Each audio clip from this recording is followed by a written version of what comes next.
a whole group of people were being disenfranchised, you know, losing their right to even have a house because they couldn't afford to have it. Like, you know, people had to move town because they couldn't survive, they couldn't pay their rent. Like, it was massive. They could have been dead.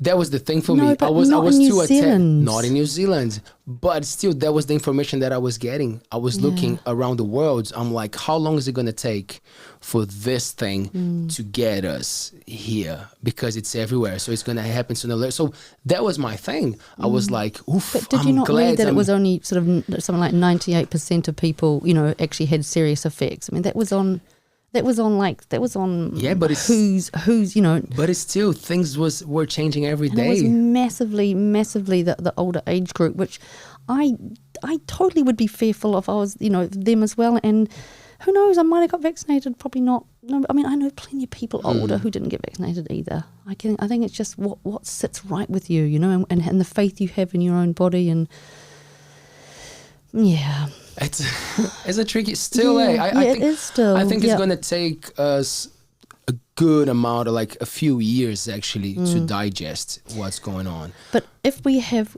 conversations around it, it's great. But people it's are not happening. But that's the thing, Erica. I think that, as you said maybe 20 minutes ago, like, you were in so much anxiety, and like it was hard to establish conversations. That's true. That's why much fire. That's why I stepped back. Yeah. And literally, I was like, I think it's better if I sit here, and if people want to talk to me, I'll be ready. But like, I don't feel like I would add much, because my heart was in Brazil. Yeah. My heart was, I don't pray, but like, sometimes I talk to myself, and I'm like, I send energies all the time to people, you know, and this is something that I love talking about, you know, like, I'm not a prayer, but like, if I'm thinking about you, if I'm thinking about Taylor, if I'm thinking about my friends, that's a sort of a prayer, isn't it? I'm sending energies and stuff. So like, my heart was there. I'm like, oh, fuck, mom and dad, you know, like 25% of a lung. I broke down. Stu was the most beautiful man to have close to me the day that I broke down. Like, I couldn't remember last time I cried. That's how crazy And it is fear within. In general, like, I'm not much of a crier. Like, But what was the tears for? it was one moment that everything kind of came to my mind, that probably I wouldn't see my parents anymore. Oh, so it was fear of losing them. One of those things, yeah. And then like, I remember ranting about something very small, and Stu, he picked up the vibe, obviously, wise man. And then after that, I apologized, and from that apologize, I was just like, on the floor, crying. Yeah, that would be scary. And after that, I had this laugh attack of like, Really? crazy. Really? I don't experience this shit. People say, oh, I had a panic attack. I'm like, You had a laughing attack. but I think it was like all nervousness. Is that the words? Like anxiety. Yeah. That I crashed into tears, and then right after I broke into like laughing, and it was crazy. You know what? Interesting. Yeah. But I had a friend there Yeah. that was holding space for me, and that was powerful. Yeah. You know. But still, like, after that, I'm like, I don't want to. I if I can avoid having these conversations, if and that's one thing that I'll give you. It doesn't matter how much I criticize the government. I did feel good about having instructions. I did feel good about that. Yeah. I have to say, you know, like, you know how non-religious people will say, oh, when shit hit the fan, I prayed. I must say, like, when they said, oh, do this, do that, I was like, oh, fuck, for fuck's sake, great instructions. I can just follow the instructions and feel good about it. Maybe it's a weak point because I'm a rebel, I'm a punk rocker, and I love to yell at things. How many people felt like you? Yeah. Shocked me. But again, Yeah. you acting out of fear of insecurity. Yeah. You know? That is bullshit. A New Zealand clean green is oversell. Most of our streams and rivers are full of cow shit. If co-governance existed, that would not be the case. You know, our lakes have been treated as sewer ponds. Thank you very much, colonisation. Now, that's rough, but my point is that co-governance would have stopped that. So in terms of... Way back when, yeah. But that never would have happened because a local council meeting in a town like Levin, do you think there would have been a Māori at the table? I doubt it very much. So we've kind of got here not by accident. You know, we've spent 183 years of perfecting this flawed model. And so I think that what you've touched on there in terms of co-governance, still, people think it's something like, oh, Māori are getting everything, they're taking over everything. But just to put this into context, about $2.5 billion have been paid out as treaty claims since the Waitangi Tribunal 1975.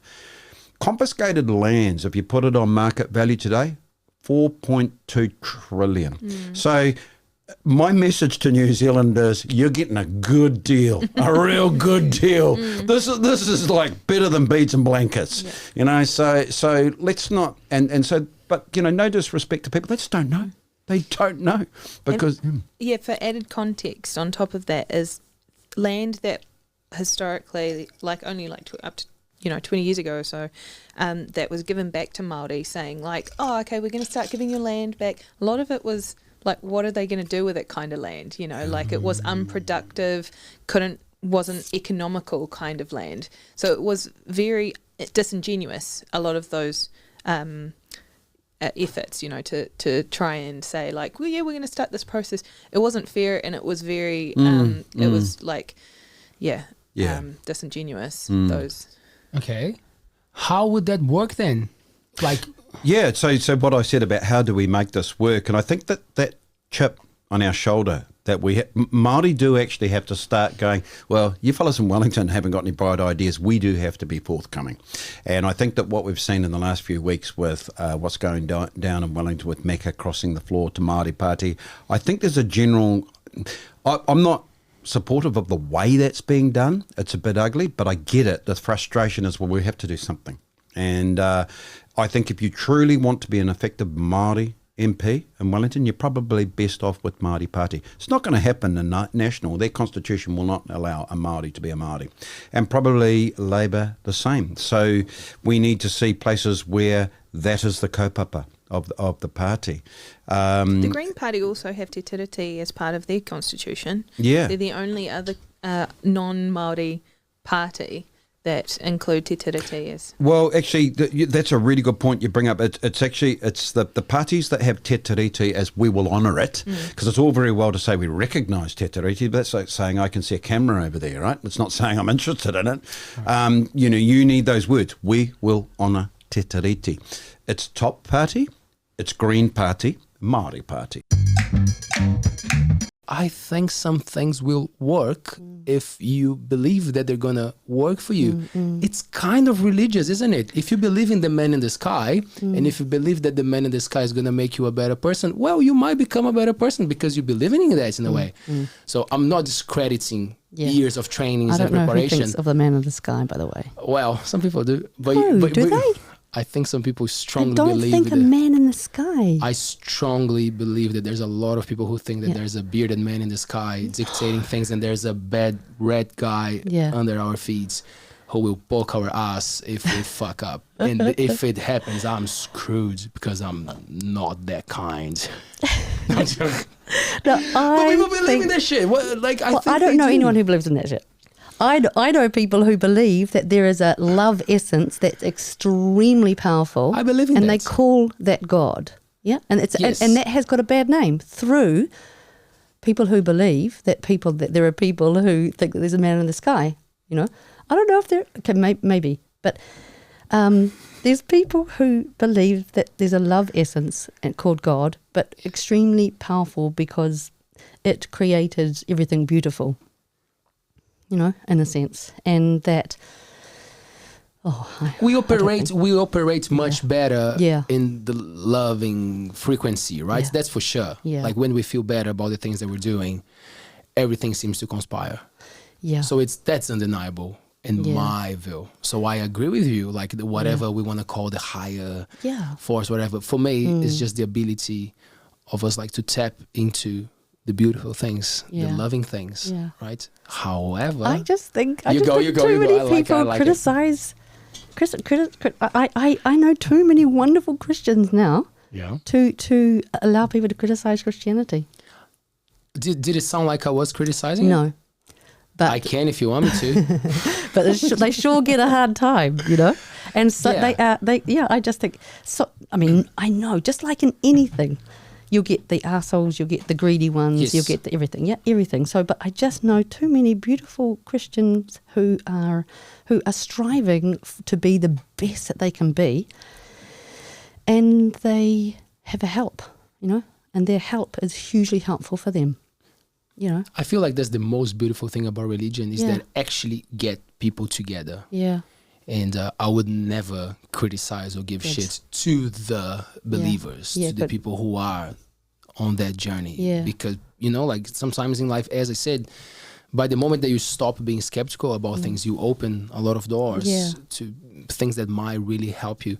Yeah. What gets me is some of those leaders that unfortunately don't have the same mindsets. Some of them do, I'm sure. Yeah. It's greed again, But we right? see stuff, right? We see corruption. We see things on TV, on the internet that shows that like not all of them are Yeah, up no. to good. But Yeah. I like it. I like Yeah. it. It's They get a hard time too. But yeah, some of them deserve it. The chip on the Māori shoulder it's bigger than the Grand Canyon. It's bigger than the gap that's behind me that I drove up from Auckland today. Is real in terms of why are 60% of the inmates in prisons Māori? Why are the reoffending and that so high? Pretty much every object that KPI. The Māori, we perform poorly, and that absolutely has to do with how this country was set up, which was no different. I guess the thing is with Māori is what we will say is the coloniser tried to conquer us. They failed. We're still here 183 years later. It's not great, but we are still here. So as much as they would have liked to have rinsed our DNA out of society, it's here and it's going to be here in another 2,000 years. But I guess the key question is, how do we make this work? It's like there's no point, saying, well, okay, thank you, James Cook, for bringing syphilis to New Zealand. We really thank you for colonising us in this way. It's like, no, we do have to let that stuff go. And so we're in 2023 today. And, another thing we touched on offline is just a lack of vision about what New Zealand looks like in 20 years and 40 years and 60 years. You ain't hearing it out of anyone in Wellington. Not at all. And I worry about that because I've got a 20 and a 24-year-old son. And I think, what picture do they see? What picture? And right now, if you listen to that lot down there, they don't care about tax cuts or subsidies or whatever. They actually want a place that they're proud to call their own. And I think that we're at risk of losing that. When you say they, who are you talking about? Sorry, I misunderstood. That they, That last bit. in terms of losing. Yeah. Are you talking about the politicians or No. So they, the politicians, there's 120 of them down in Wellington, yeah. right? If you met them all and you think, you're running the country, so they is the rest of us. Okay. So Right, yes. yeah. So it's the team of 5 mil minus 120 politicians, sort of. Yeah. Because it's like if you talk politics, right, it's still that old ingrained left versus right. If you're on the left, you must be sort of like come from bloodlines of communists and socialists, and if you're on the right, sort of thing, you're some sort of privilege. It's not. It's the top and the bottom. It's the haves and the have-nots. The left and right's gone. We've seen this wealth divide open up right in front of our eyes. So on our watch, we're not leaving this place in good shape. And that's the bit that concerns me, is what point do we step in and goes, enough. We don't want a civil war. But I believe that if we don't do something in our lifetime, we're going to see that sort of disruption. I feel like there's a lot of inequalities in New Zealand. However, in a comparison way, I feel like it's actually pretty good. Well, that's where, lower class or, certain groups can get really pissed off because they're like, don't compare us and then say it's okay because we're not as bad as it could be, right? Right. Yep. So we've got to be careful on that one because it is so easy to compare to something so much worse and say, therefore it's not bad, but if we pick some issues, let's say, and then we can talk about them separately and then kind of like build a big picture there. Yeah. Racism. Do you think we're still do you think there's a lot to fix in there? Do you feel like that there's a movement of empowerment towards Māori, brown people, like foreigners? I do. But again, I know that there are a lot of Māori who still really feel pissed off at the system and would not agree, would say that it's extremely unfair. And, you know, I heard it just the other day talking to a girl who's just so frustrated with trying to get something, you know, her kindergarten set up. Punareo, I think. Yeah. Maddie, I was chatting with Maddie about that last night. So she's frustrated as, you know, and hurt and offended and all sorts. And she's done a lot. And where's the support now, right? Yeah, you that get kind of things thing. moving and you Yeah. expect more support to come, right? But I don't know if she'd call it racism, but she would definitely say, you know, oh well, actually, I don't want to say anything. Quote her. No, but you know, just listening to her pain and thinking, yeah, we've got a long way to go, but you know, a long way to go in many areas. You know, even just raising, well, just all the people struggling financially. You know, but yeah, no racial issues. I mean, I guess it's just that what I feel now is all the racists, people who tended to be racist, you know, had a tendency towards that, have to be quiet, you know, now. Or they've even changed their mind.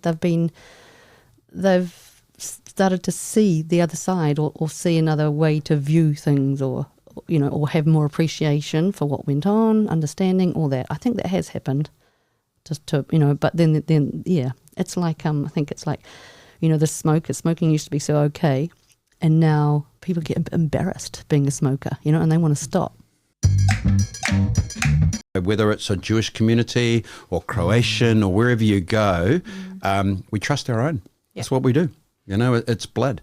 But I think that in terms of expanding on that, there's many things that I see in Māori culture that are actually no different than any other cultures, just with different words or different ways of going about it. And I think that's one of the reasons why, if we look at, we talked about it offline, about the Irish, the Scottish, the Croatians. When they came to New Zealand, they integrated very seamlessly with Māori because actually they arrived here, they didn't want anything. They wanted to start again. You know, they were different to the bunch that sort of arrived around 1800 that actually thought, hey, here's a country we can take. Sort of thing. That's not, you know, and I think that no disrespect to those that came early, but there is a difference between a coloniser and a settler. Yeah. Or an immigrant, you know. Yeah. I think that's really important to articulate as well. That second wave you were talking about, a settler as opposed to a coloniser. Yeah. And the different attitudes and behaviours and, integration into society. Yeah, and you know, I think I mentioned before we started, you know, my mum is from Scottish heritage, and they are dour and cautious and suspicious and that. But there was so much about the way that she looked at things that just could be Māori. It was the same thing. You know, and so that's why I think that the integration was completely understandable, and that's why we've got to celebrate that in terms of World's Meeting. Because from a Māori perspective, of course, we've got this wonderful culture and beautiful culture, but we've got to understand that we didn't get this far 183 years from signing off Te Tiriti on our own. You know, there were other really good people involved in that journey.